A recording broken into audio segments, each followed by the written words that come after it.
Welcome to দেশের exam guide. প্রিয় দশম শ্রেণী শিক্ষার্থী বন্ধুরা, তোমাদের জন্য আজ আমি এই ভিডিওটিতে বাংলা অ্যাক্টিভিটি টাস্ক পার্ট 1-এর প্রশ্ন ও উত্তর নিয়ে হাজির হয়ে গেছি।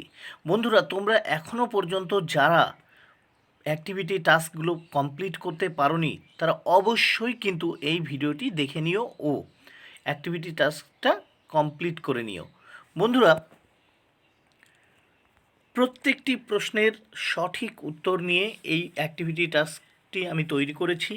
এখনও পর্যন্ত তোমরা যারা কমপ্লিট করতে পারোনি অবশ্যই এই প্রশ্নগুলির উত্তর তোমরা করে নাও। তার আগে বন্ধুরা অবশ্যই আমার চ্যানেলটি সাবস্ক্রাইব করে নিও ও পাশে থাকা বেল বাটনে ক্লিক করে দিও। তাহলে প্রশ্নগুলো দেখে নেওয়া যাক কী কী প্রশ্ন আছে। তপনের মনে হয় আজ যেন তার জীবনের সবচেয়ে দুঃখের দিন। তপনের এমন মনে হওয়ার কারণ কি? 2. আমাদের ইতিহাস নেই, এই উপলব্ধির মর্মার্থ লেখো। 3. এলো মানুষ ধরার দল, তাদের আগমনের আগে আফ্রিকার স্বরূপ কেমন ছিল? 4. সব মিলিয়ে লেখালেখির রীতিমতো ছোটোখাটো একটা অনুষ্ঠান, প্রবন্ধ অনুসরণে মন্তব্যটি বিশ্লেষণ করো। 5. সব চূর্ণ হয়ে গেল, জ্বলে গেল আগুনে, কবিতা অনুসরণে পরিস্থিতিটির বিবরণ দাও। 6. অনুক্তকর্তা বলতে কী বোঝো? 7. অকারক পদ কয় প্রকার ও কী কী? 8. তির্যক বিভক্তি কাকে বলা হয়? বন্ধুরা, এইবার নিশ্চয়ই তোমরা খাতা এবং কলম রেডি করে নিয়েছো। তাহলে যদি রেডি হয়ে যায় এইবার তোমরা উত্তরগুলো লিখে নাও, ঝটপট উত্তরগুলো লিখে নাও। প্রথম প্রশ্ন, তপনের মনে হয় আজ যেন তার জীবনের সবচেয়ে দুঃখের দিন। তপনের এমন মনে হওয়ার কারণ? উত্তর,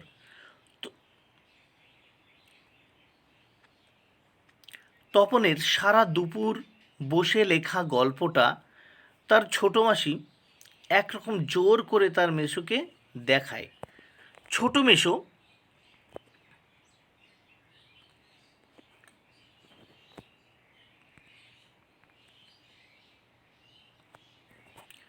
তপনের সারা দুপুর বসে লেখা গল্পটা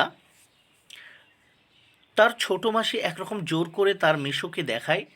ছোটো মেসো সেই লেখার প্রশংসা করেন, কিন্তু পাশাপাশি একথা বলেন যে গল্পটা সংশোধন দরকার, কারণ সন্ধ্যাতারা পত্রিকায় সেটি ছাপানো হবে। সন্ধ্যাতারা পত্রিকায় সত্যিই তার লেখা প্রকাশিত হয়। সন্ধ্যাতারা পত্রিকায় সত্যিই তার লেখা প্রকাশিত হয় এবং ছাপার অক্ষরে নিজের নাম দেখে তপন এক অদ্ভুত আনন্দ অনুভব করে। কিন্তু লেখাটা পড়তে গিয়ে শেষ ছাপার অক্ষর লেখার সঙ্গে নিজের লেখাটার কোনো মিল পাচ্ছিল না। পুরো লেখাটা আগাগোড়া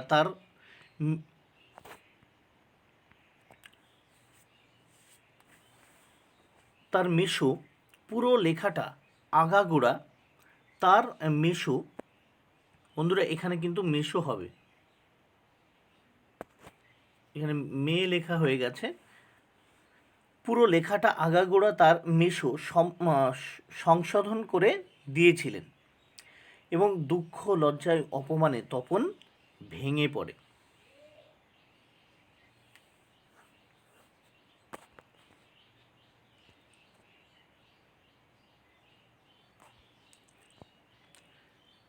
এবার আসা যাক দ্বিতীয় প্রশ্নের উত্তর নিয়ে।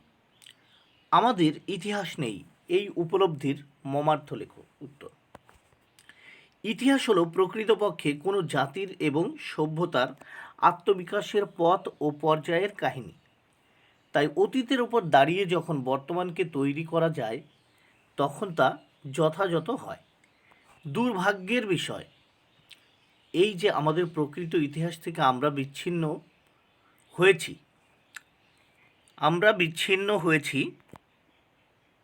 বন্ধুরা এখানে লিখবে হয়েছি, ঠিক আছে? আমরা বিচ্ছিন্ন হয়েছি।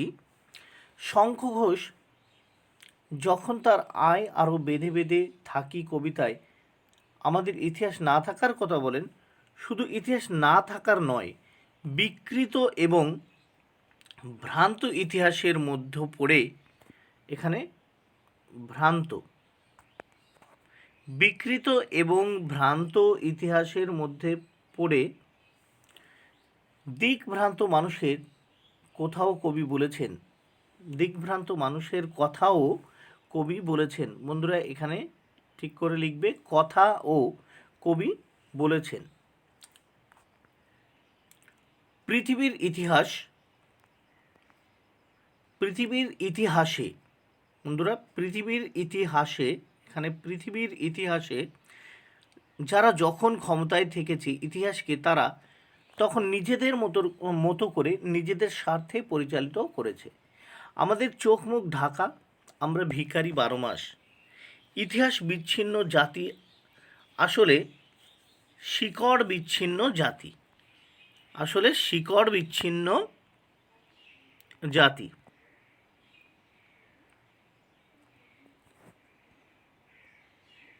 বন্ধুরা এটা কিন্তু শিকড় লিখবে, শিকড় লেখা হয়ে গেছে, শিকড় বিচ্ছিন্ন জাতি। অতীত থেকে দূরে গিয়ে বর্তমান সংকটে তাই পরিত্রাণের পথ খুঁজে পাওয়া ক্রমশই অসম্ভব হয়ে ওঠে। সাম্রাজ্যবাদ ধর্মান্তরের মতো অসুখ সমাজকে রক্তাক্ত করেছে। আমাদের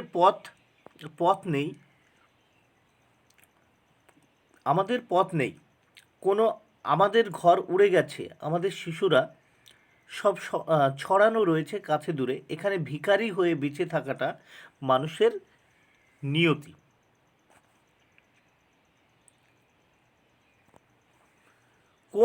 কোনো পথ দেখতে না পাওয়ার সময় হাতে হাত রেখে এই বেঁচে থাকাটা অত্যন্ত জরুরি। এবার আসি 3 নম্বর প্রশ্ন। এলো মানুষ ধরার দল, তাদের আগমনের আগে আফ্রিকার স্বরূপ কেমন ছিল?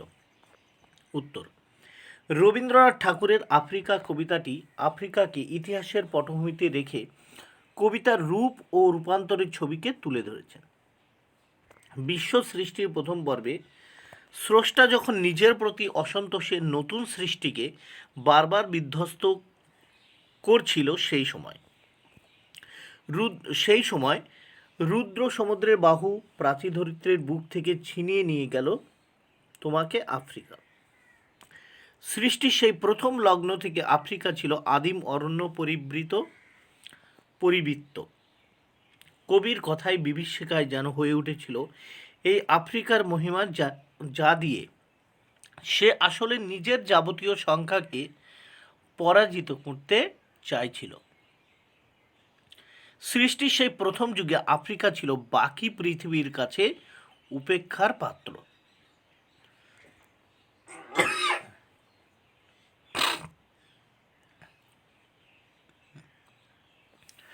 কাল ঘোমটার নিচে অপরিচিত ছিল তোমার মানব রূপ। উন্নত বিশ্বে আফ্রিকাকে প্রতিষ্ঠা করতে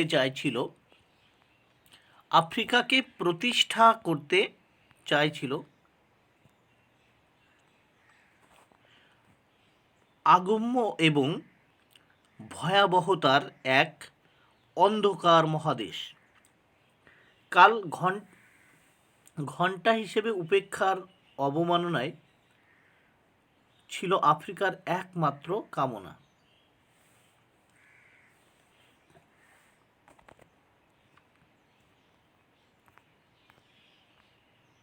4 নম্বর প্রশ্ন। সব মিলিয়ে লেখালেখি রীতিমতো ছোটোখাটো একটা অনুষ্ঠান। প্রবন্ধ অনুসারে মন্তব্যটি বিশ্লেষণ করো। শৈশবে লেখকের লেখাপড়ার সঙ্গী ছিল বাঁশের কলম। শৈশবে লেখকের লেখাপড়ার সঙ্গী ছিল বাঁশের কলম এবং কাগজ ছিল কলা পাতা। বাড়ির কাঠের উনুনে কড়াইয়ের নিচে জমে যাওয়া কালি লাউ পাতা দিয়ে ঘষে একটা পাথরের বাটিতে জলে গুলে নেওয়া হতো। জলে গুলে নেওয়া হতো, এটা গুলে নেওয়া লিখবে। বাঁশের কলম হারিয়ে খাগের কলম, পালকের কলম প্রচলিত হতে থাকে। বাজারে কাজল কালো সুলেখা কালির দোয়াতের বোতলে বিক্রি হতে থাকে। বাজারে কাজল কালো সুলেখা কালির দোয়াতে, বন্ধুরা এখানে দোয়াতে করবে, বোতলে বিক্রি হতে থাকে। এরপর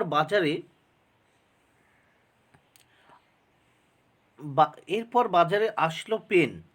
এরপর বাজারে আসলো পেন।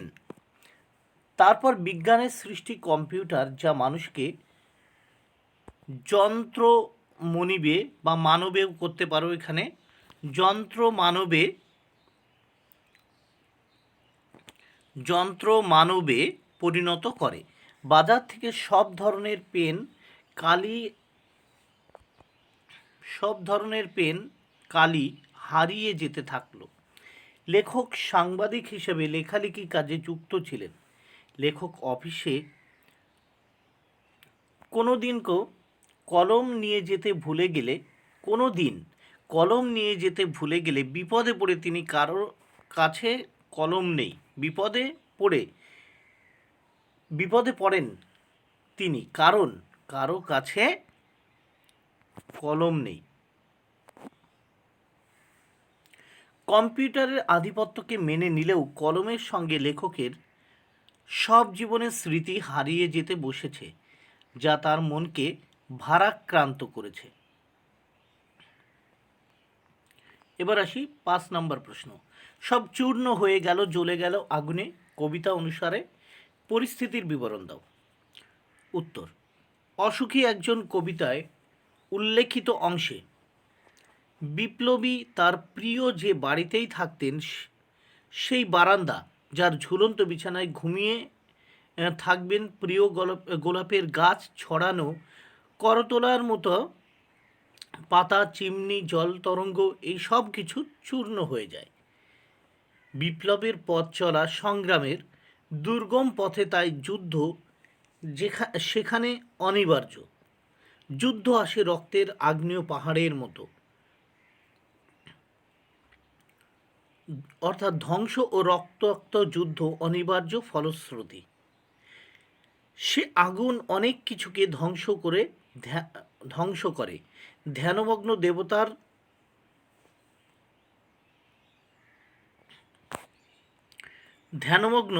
দেবতাও ধ্বংস হন। বন্ধুরা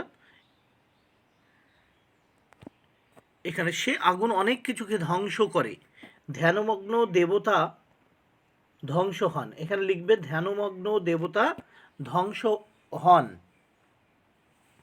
অর্থাৎ আগুন লাগে মানুষের দীর্ঘদিনের লালিত বিশ্বাসেও। তারপর যুদ্ধের আগুনে ছাই হয়ে যায় সমস্ত স্মারক। বন্ধুরা এখানে দন্ত স্বয়ময় আকার লিখবে, দন্ত স্বয়ময় আকার রক্ষ। বিপ্লবের যা কিছু প্রিয় এবং একান্তভাবে নিজস্ব, সেসব চূর্ণ হয়ে যায়, জ্বলে যায়। এই যুদ্ধ যেন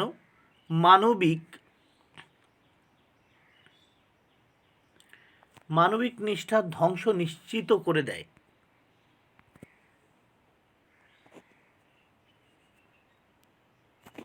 এই যুদ্ধ যেন মানবিক নিষ্ঠার ধ্বংস নিশ্চিত করে দিয়ে যায়। আগুনের তাণ্ডবে কাঠ, কয়লা, দোমড়ানো লোহা ইত্যাদি সমস্ত কিছু পুড়ে নিঃশেষ হয়ে যায়।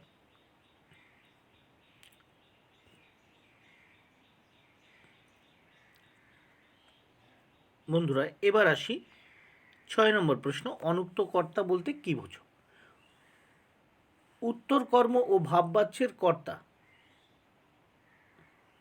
কেউ অনুক্ত কর্তা বলে।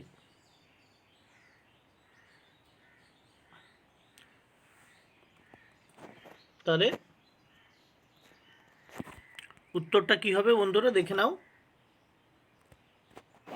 কর্ম ও ভাববাচ্যের কর্তাকে অনুক্ত কর্তা বলে। কর্ম ও ভাববাচ্যের কর্তাকে অনুক্ত কর্তা বলে। এবার আসি, অকারক পদ কয় প্রকার ও কি কি? তাহলে এর উত্তর দুই প্রকার। অকারক পদ দুই প্রকার, যথা সম্বন্ধ পদ ও সম্বোধন পদ। তাহলে উত্তর এইভাবে লিখবে বন্ধুরা, অকারক পদ দুই প্রকার, যথা সম্বন্ধ পদ ও সম্বোধন পদ। এবার আসি 8 নম্বর প্রশ্ন, তির্যক বিভক্তি কাকে বলে? উত্তর,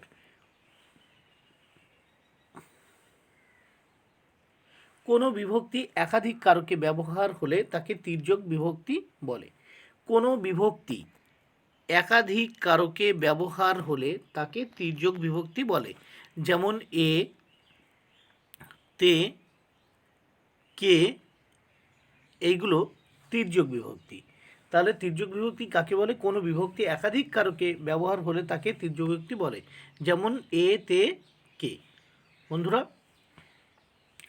আরও ভিডিও পাওয়ার জন্য, নিয়মিত অনলাইন ক্লাসের জন্য অবশ্যই চ্যানেলটি সাবস্ক্রাইব করে রাখো এবং পাশে থাকা বেল বাটনে ক্লিক করে দিও। Thank you very much.